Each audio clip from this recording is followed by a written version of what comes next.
Okay, so President Biden just laid out his first actions on gun control. He spoke from the White House this morning. Take a look. Gun violence in this country is an epidemic. Let me say it again. Gun violence in this country is an epidemic, and it's an international embarrassment. So there are 6 executive actions in the works. We're going to focus on 2 today. So first up, a rule tightening restrictions on so-called ghost guns, which are handmade or self-assembled firearms that don't have serial numbers. We do know that 8 states and the District of Columbia have already individually implemented some sort of law addressing ghost guns. Second, a rule restricting pistol stabilizing braces, which makes weapons more stable and more accurate. Here's how some people who are against these new actions are responding on Twitter. Willie Montague says to stop drunk drivers from killing sober drivers, just ban all sober drivers from driving. Plot twist, that's how gun control works. And Bridget Gabriel on Twitter says, executive ordering gun control is unconstitutional. The president does not have authority to alter the Constitution alone through executive order. We have checks and balances for a reason. Erica, what do you think about these new steps? And do you think that they will actually curb gun violence? I don't. It's hard to say that they're going to curb gun violence. If you went to any place near that sold guns before lockdown, it was alarming at how few guns were actually still in the stores. Like, people were lined up to buy guns. So our issue at this point is really about maybe the regulation of ammunition.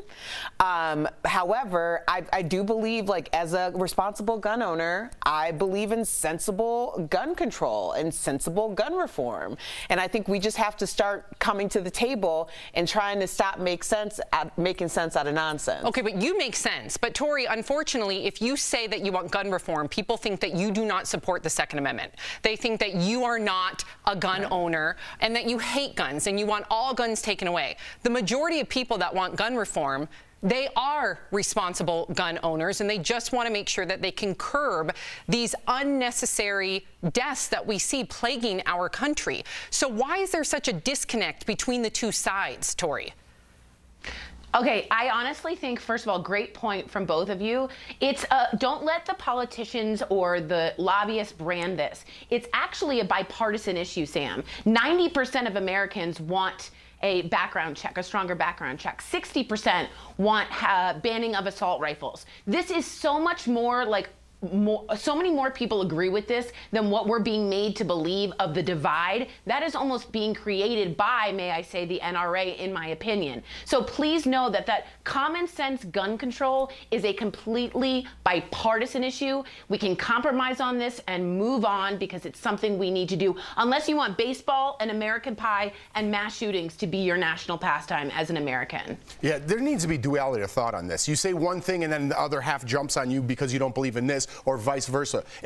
I agree with all of you. It's duality of thought. You could be a gun owner and still want some sort of gun reform, right? Need to make it harder to have a gun. We say guns are an epidemic, and it is. We have more guns in this country than people. Mental health is the epidemic we need to worry about as well. I know there's a million problems on the table, but mental health is something we don't talk about. They go hand in hand. They definitely go hand in hand. I'm glad you brought that up. Because and it's a longer conversation too, but it doesn't mean take away all guns. That's not what I'm saying. I'm saying we have to have this conversation, have duality of thought, put it all on the table without making it Democratic or Republican or red or blue. It's enough. Yeah, it's an American problem. We all need to come together. Amen on that.